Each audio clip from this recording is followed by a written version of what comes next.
안녕하세요. 멋진 아재입니다. 요즘 부동산이 난리가 아니죠. 진짜 하룻밤 자고 나면 몇천만 원 올랐다고 이야기하고 한 달이면 뭐 억대가 오른다고 이야기를 합니다. 우리 같은 이 자영업자나 소상공인에게는 진짜 꿈과 같은 일이 벌어지고 있습니다. 이렇게 부동산이 난리를 치는 이유는 하나라고 합니다. 전문가들은 모두가 하나같이 정부의 강력한 규제가 문제다 이렇게 얘기를 하고 있어요. 융단 폭격 시기로 작년에만 하더라도 6차례 부동산 규제를 빵빵빵 때렸거든요. 그러니까 똘똘한 한 채, 강남에 난 한 채를 가지겠다 하는 생각들이 많아진 겁니다. 그래서 강남 집값이 폭등에 폭등을 하고 있는 겁니다. 게다가 여러분도 다 알잖아요. 올 4월부터 그 다주택자 양도세 중과제도라는 게 있잖아요. 이게 또 기름을 부었다고 이야기해요. 지금까지는 주택 보유수와 상관없이 양도세를 4%에서 6%에서 40%까지 내면 됐거든요. 근데 바뀐 제도는요, 2주택자 같은 경우는 기본세율이 10%고요. 3주택자 이상에 대해서는 기본세율이 20%예요. 이거는요, 2주택자가 집을 판다 그러면요 50% 정도 양도세액을 내는 그런 효과가 있고요. 3주택자는 60%까지 세금을 낼 수 있다는 얘기예요.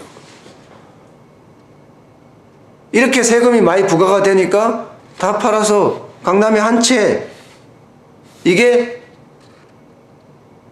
많은 사람들, 다주택 여러 채를 가지고 있는 사람들의 핵심 선호 생각입니다. 그러니까 강남 집값은 천정부지 모르고 계속 올라가는 거예요. 여기다가 재건축 조합 지위 양도하는 것도 금지했잖아요. 이러니까 수요는 많은데 금지를 하니까 공급이 없는 거예요. 그러니까 품귀 현상은 가격을 올리잖아요. 그래서 또 가격이 또 폭등을 하고, 참 뭐 심지어는요 자사고 그 다음에 외고를 폐지한다고 하잖아요. 그러니까 이제 강남이 더 좋은 학군이 돼버리는 거예요. 그러니까 강남에 빨리 집을 사서 강남에 학교 보내자. 이것도 집값을 폭등시킨 요인이 되고 있습니다. 여기서 잠깐 진짜 6차례에 걸쳐서 규제 폭탄을 날렸는데 어떤 내용인지 잠깐 볼까요?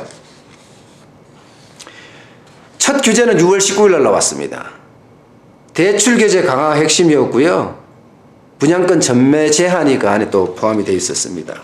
그리고 8월 2일 날 투기 과열 지구하고 투기 지역을 지정했고요. 재건축 초과이익 환수제를 시행한다고 발표를 했습니다. 물론 이때 다주택자 양도 중과 그 다음에 주택담보대출의 제한 뭐 이런 규제라는 규제는 이때 다 나왔어요. 그래서 융단 폭격식 규제라고 이야기를 하고 있습니다. 10월 24일 날은요 신DTI 총부채 상환 비율하고요 DSR 총부채 원리금 상환 비율이 도입됐습니다. 11월 29일 날은 요거는 좀 공급한다는 이야기예요. 청년주택하고 신혼희망타운을 공급하겠다. 5년간 100만 가구다. 이것도 재원에 대한 논란이 굉장히 많아요. 돈이 어딨냐, 그런 이야기죠. 12월 13일 날은요 임대주택 등록 활성화 방안을 발표를 했어요. 그러니까 다주택자는 임대주택으로 등록해서 임대사업을 해라. 그렇지 않으면 중과를 하겠다. 그런 이야기죠. 마지막으로 12월 27일 날 보유세 개편을 추진하겠다. 이렇게 이야기했어요. 거의 뭐 한 달 만에 한 번씩 정책이 펑펑펑펑 나와요. 그래도 집값은 안 바뀝니다. 초과 수익 환수제 있죠. 재건축에 대해서. 이거는 수요를 더 부채질합니다. 왜냐하면 재건축 초과 수익 환수제를 시행이 되면 강남권에 아예 주택 공급이 안 될 거다. 이런 생각을 가지고 사람들이 지금 빨리 사야지 하는 생각을 하게 됩니다. 참 정부의 규제가 역설적으로, 완전히 규제 역설이죠. 역설적으로 강남 집값을 폭등시킨 그런 결과를 초래했어요. 문제는요, 시장을 이기려고 하는 데서 문제가 발생을 됐어요. 시장은요, 절대 이길 수가 없습니다. 시장은 그 자체로 가만히 두고 과열되는 것만 막아주는 게 일반적입니다. 그런데 시장을 내가 개입해서, 그것도 정부가 개입해서 바꾸겠다, 이런 생각 자체가 잘못된 겁니다. 시장은 시장 원리에 철저하게 맡겨야 됩니다. 공급이 부족하다 이러면 공급을 해줘야 돼요. 강남권에 선호사장이 많다 이러면 강남에 공급을 해줘야 됩니다. 수요가 부족하다 이러면 수요가 날 수 있게끔 규제를 풀어줘야 되고요. 그런데 무조건 묶어버린다는 것은요, 오히려 시장을 왜곡시킵니다. 그 시장 왜곡은 집값 폭등으로 이어지는 거고요. 앞으로가 더 문제예요. 정부는 또 규제 카드를 만지작 하고 있습니다. 뭐 이미 고강도 세무조사 시작했잖아요, 그죠? 게다가 재건축 연한도 연장하겠다, 이런 것도 이야기를 하고 있고요. 재건축 단지에 대해서 부담금 폭탄 때리겠다. 이게 헌법에 맞는지 안 맞는지 이것도 모르고 그냥 이야기가 계속해서 하고 있을 정도예요. 규제는 능사가 아닙니다. 규제는 필요할 때, 적절히 쓸 때 시장 원리는 잘 작동하게 되어 있습니다.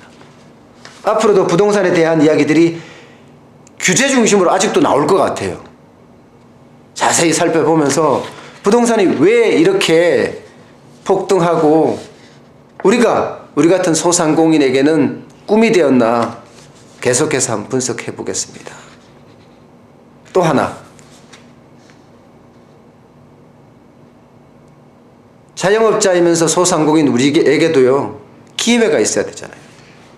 기회는 늘 존재하거든요. 투자에 대한 기회는 늘 존재하는데 단지 내가 돈이 없기 때문에 그런 일이 발생을 한다. 그러면 돈이 없는 사람들은 어떻게 투자할 수 있을까? 그에 대한 이야기도 점점 하나씩 곁들이면서 이야기를 하겠습니다. 어떻게 부동산에 대해서는 조금 정리가 됐나요? 지금 폭등하는 원인이나 또 그에 대한 기본에 대한 이해를 좀 하셨는지 모르겠어요. 앞으로 더 자세하게 또 부동산에 대해서도 전달해 드리겠습니다. 자영업자나 소상공인이 편안하게 사는 그날까지 저는 정보를 계속 전달하겠습니다. 오늘 여기까지입니다. 고맙습니다.